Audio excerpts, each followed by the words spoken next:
Personne ne lance un business pour échouer, ça n'existe pas. Lorsqu'on se lance dans une activité, lorsqu'on met un projet en branle, c'est parce qu'on espère le faire prospérer pour gagner de l'argent et, dans une certaine mesure, en fonction des gens, pour impacter également son environnement. Le problème, c'est que beaucoup de gens ne savent pas qu'au-delà du succès, il y a une étape qui est une étape encore plus difficile. Et que c'est à ce moment que si l'on y prend garde, on trébuche. Et la chute dans ces cas-là, elle est violente. Alors il est bien de mettre tout en œuvre pour réussir, pour que son entreprise fonctionne, que son business cartonne. Mais il est important de prendre certaines mesures qui sont des précautions. Et je vais vous expliquer pourquoi. Est-ce que l'anticipation du succès est plus importante, sinon au moins aussi importante que le travail que l'on fournit pour atteindre le succès? Je dis bien l'anticipation du succès, c'est-à-dire les différentes mesures qu'il faut prendre pour faire face au succès sont importantes. Parce que oui, on prend des mesures où on design des plans, on conçoit des plans d'urgence pour les situations d'échec. Mais qu'en est-il du succès? Quand ça marche, qu'est-ce qu'on fait? Vous n'êtes pas posé la question, hein? Les gens oublient généralement qu'il faut penser à toutes les éventualités. Prenez de quoi noter, c'est extrêmement important, on en parle tout de suite. Je suis Régis Saizy, entrepreneur multipotentiel, conférencier, formateur et artiste. Je partage avec vous sur cette chaîne du contenu propulsif pour vous aider à rêver, oser et créer. Hello les rocks, j'espère que vous êtes solides. Moi je suis en parfaite forme et je suis plein de gratitude envers l'univers. Si vous êtes là pour la première fois, je vous souhaite la bienvenue, welcome on board. Ici on rêve, on ose, on crée. 3 lettres ROC de notre mantra, soyons rock. Cette chaîne est dédiée à toutes les personnes qui ont véritablement envie d'accélérer leur croissance personnelle et professionnelle.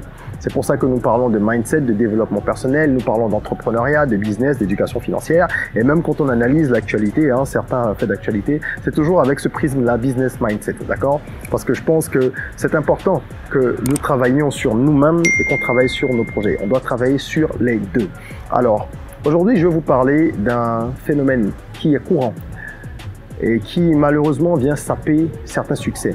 Parfois, le coup que l'on reçoit pour ne pas s'être préparé à ce dont je vais parler est un coup fatal, souvent même. Et lorsqu'il n'est pas fatal, il est quand même virulent et il désorganise énormément. Travailler au succès de son entreprise, c'est important, c'est essentiel, c'est même la priorité. Ça demande énormément de temps et assez souvent, on a la tête engluée dans l'opérationnel, comme j'aime bien dire. L'entrepreneur, le porteur de projet, le chef de projet, le cadre même en entreprise, peu importe, qui est à la tête d'une initiative, il doit gérer les hommes, il doit gérer le projet en lui-même, il doit gérer les aspects financiers, il doit gérer le marketing, il doit gérer tout ça. Il y a des responsables dans des grosses structures, oui, bon, dans les petites structures, on fait tout seul au début.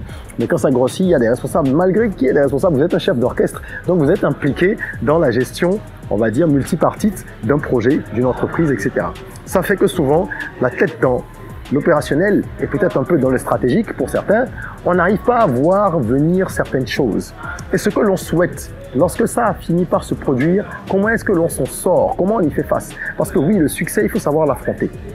Le succès, il faut l'affronter. Il est plus difficile, et ça c'est mon avis, mais je le crois fermement, pour avoir échoué et avoir réussi, j'ai connu les deux dans mes affaires, il est plus difficile de gérer le succès que de gérer l'échec.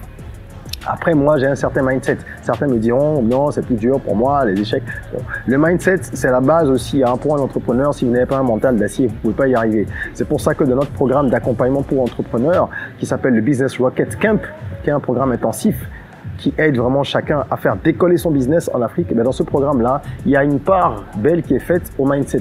Bien sûr, nous parlons de marketing, nous parlons de finance, de fiscalité, de RH, de management. C'est un programme à 360 degrés. Donc, toutes ces disciplines sont abordées pendant les 4 semaines que dure le programme. Mais nous parlons également de productivité, de développement personnel, de leadership, parce qu'il faut un pilote compétent pour pouvoir tenir les rênes de l'avion. Eh bien oui, vous n'allez pas mettre un chauffard dans un avion. Non.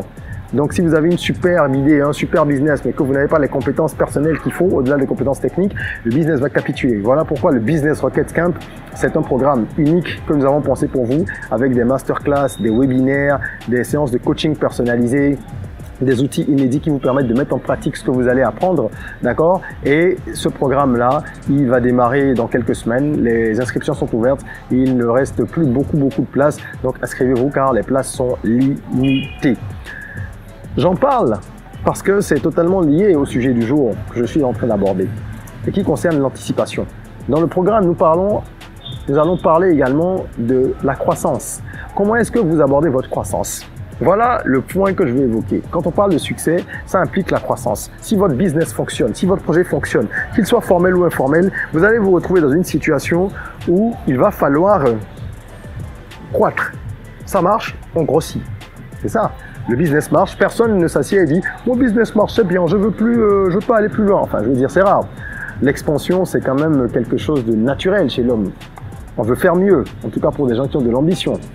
D'accord? Quand tu as 14 sur 20, alors que tu avais eu 11, 12, que tu arrives à 14, normalement, si tu es quelqu'un d'ambitieux, tu as envie de monter un peu plus haut. Enfin, normalement, un perfectionniste, quelqu'un d'ambitieux, je parle ici d'ambition saine, c'est quelqu'un qui doit toujours viser plus haut. Et c'est le propre des entrepreneurs. D'accord? À ce moment-là, qu'est-ce qui se passe lorsque vous n'avez pas de plan de croissance? Celui qui n'a pas de plan de croissance, il n'a pas envisagé ce qui peut arriver si son business fonctionne. Il n'a vu que les aspects financiers et la notoriété qui va croître, les paillettes, les trophées, l'argent qui va rentrer. Et si vous êtes motivé que par ça, vous allez prendre cher. Parce que quand tout ça va se produire, il y aura un autre problème. Vous allez devoir gérer la croissance de l'activité. Le succès va impliquer par exemple que vous embauchez plus de monde. Oui. Et ça veut dire qu'il va falloir manager plus de personnes. Oui. Et que même avec un responsable des ressources humaines, il va falloir que vous jouiez le rôle de super RH. Parce que même votre RH, vous allez devoir être son RH. L'entrepreneur, c'est un super RH. C'est quelqu'un qui doit savoir gérer les équipes, mettre les compétences en musique. Donc, c'est beaucoup plus de travail. Vous allez avoir également beaucoup plus de plaintes au niveau des clients. Bien que votre entreprise de produits ou de services fonctionne de façon proportionnelle et totalement logique, mathématique, s'il y a plus de monde, il y a plus de plaintes. Même si vous n'avez que 5% de clients insatisfaits, même 1%, 1% de 100 clients, c'est une personne. Si vous avez 10 000 clients, ben ça devient 100 clients qui se plaignent. Donc vous allez devoir gérer également les aspects qui sont de la prise en charge de la clientèle, du service après-vente, qui vont se complexifier. Il va falloir également travailler davantage sur la qualité du produit et la qualité du service, enfin, ou la qualité du service, dépendamment de ce que vous vendez. Parce que l'exigence de vos clients, elle va augmenter. Plus vous êtes célèbre, connu, plus votre marque est connue et appréciée, moins vous avez droit à l'erreur. C'est ainsi que fonctionne l'esprit humain. Lorsqu'un artiste, par exemple, devient plus célèbre, les gens sont moins tolérants avec lui. Lorsqu'un produit devient plus populaire, les gens sont plus acerbes et plus critiques envers ce produit. Donc vous avez, avec la notoriété croissante et le succès, une responsabilité accrue en termes d'image de marque, en termes de gestion de la qualité du produit, en termes vraiment de prise en charge de tous les aspects marketing et d'optimisation de ces aspects-là. Vous avez plus de boulot. Vous avez également, avec le succès, je suis en train de vous citer beaucoup de choses comme ça pêle-mêle, vous voyez, vous avez également une hausse, un accroissement du stress, de la pression, car les attentes sont plus élevées. Vous avez plus d'employés à payer, vous avez de nouvelles responsabilités fiscales. Ah ben oui, parce que votre statut va changer. Ah, quand on voit tout ça, quand on anticipe, parfois on se demande, est-ce que c'est ce que je veux? Évidemment, on veut réussir, mais quand je le dis de cette manière, c'est pour attirer votre attention là-dessus. Il faut être sûr de vraiment vouloir ce que l'on demande. On dit souvent de faire attention à nos prières, parce que Dieu les exaucera si elles sont sincères et que nous les demandons avec ferveur et régularité et constance. Mais lorsque nous obtiendrons ce que nous avons demandé, sommes-nous préparés à pouvoir gérer ça?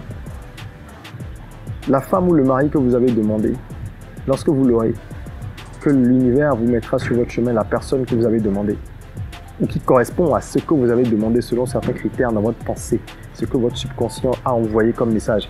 Est-ce que vous avez pris en compte les paramètres difficiles qu'il y aura? Vous n'avez vu que le bon côté. Vous allez porter une bague, vous allez pouvoir frimer avec vos copines. Pour certaines, c'est ça, pour d'autres, c'est d'autres motivations. Mais est-ce que vous avez vu tout le reste? Vous voulez bosser dans une boîte X pour tel ou tel avantage. Est-ce que vous avez anticipé ce que ça aura comme implication? Alors, ma vidéo de ce jour, c'est son but, ça. C'est vraiment attirer votre attention là-dessus.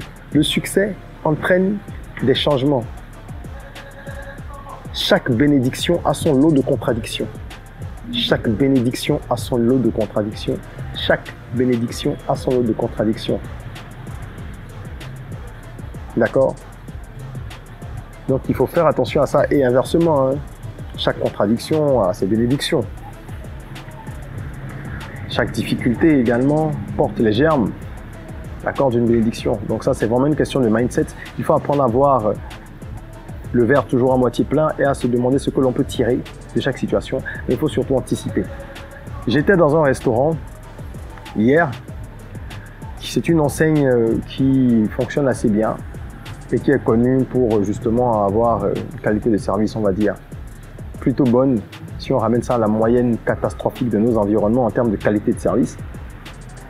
Et ça s'est très mal passé quand j'y étais hier, parce qu'ils sont dépassés par leur succès actuel. Eh bien oui, et ça vous avez dû le remarquer dans beaucoup d'enseignes de restauration. C'est quelque chose qu'on peut rapidement observer de la restauration, parce que quand ça ne va pas, on ne peut pas le camoufler.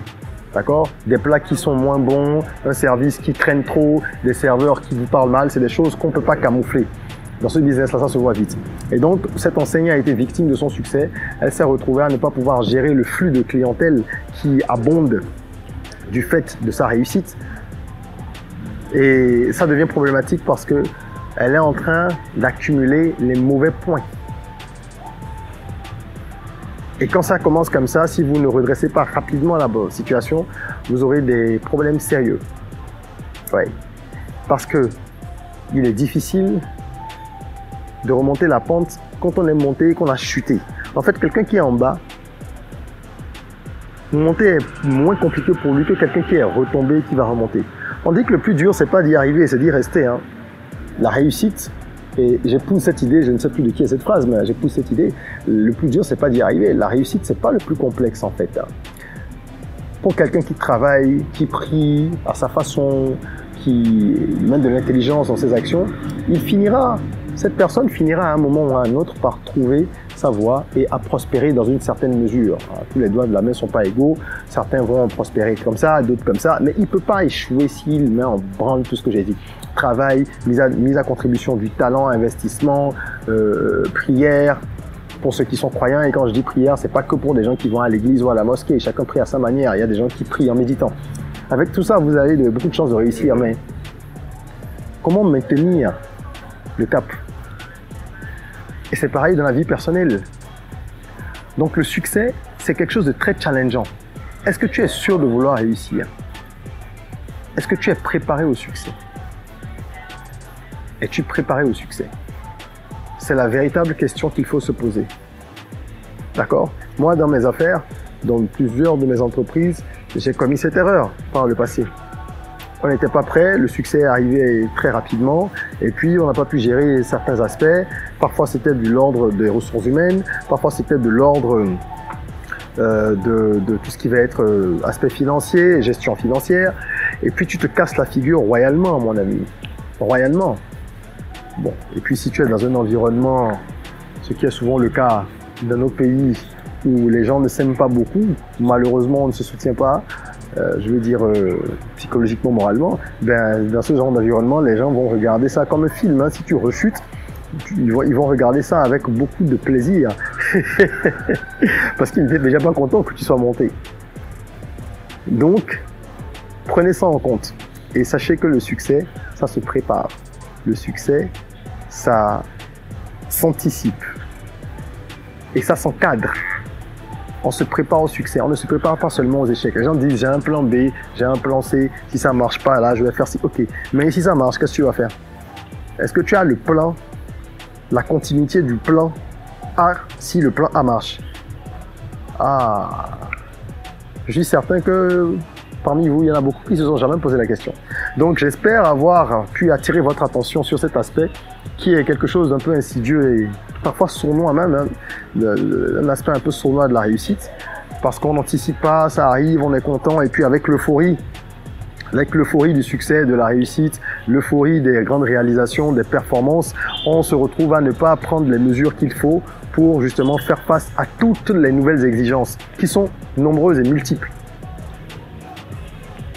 Et quand on a du mal à gérer ça, ben, il faut apprendre à le faire, il faut se faire accompagner, il faut intégrer des programmes comme le Business Rocket Camp, le lien dans la description, inscrivez-vous, ou se faire coacher, voilà. C'est pas plus compliqué que ça. Il faut parler avec des gens qui ont fait le parcours déjà et qui savent comment est-ce qu'on procède pour atteindre telle étape, comment on fait quand on est à telle étape pour ne pas revenir de niveau plus bas, etc. etc. D'accord? Voilà, j'espère que cette vidéo vous a plu. Business Rocket Camp, le lien est en description. Inscrivez-vous pour faire décoller votre business en Afrique. Partagez cette vidéo si vous l'avez aimée pour que d'autres personnes bénéficient de ça. Ne gardez pas les bonnes choses que pour vous. Mettez un petit like, ça nous encourage toujours et ça permet à ce genre de vidéos d'être vues plus largement. Hein, abonnez-vous, rejoignez la communauté. En attendant qu'on se retrouve pour une nouvelle vidéo, prenez soin de vous, de votre corps, mais aussi et surtout de votre mind. Rêvons, osons, créons, soyons rock.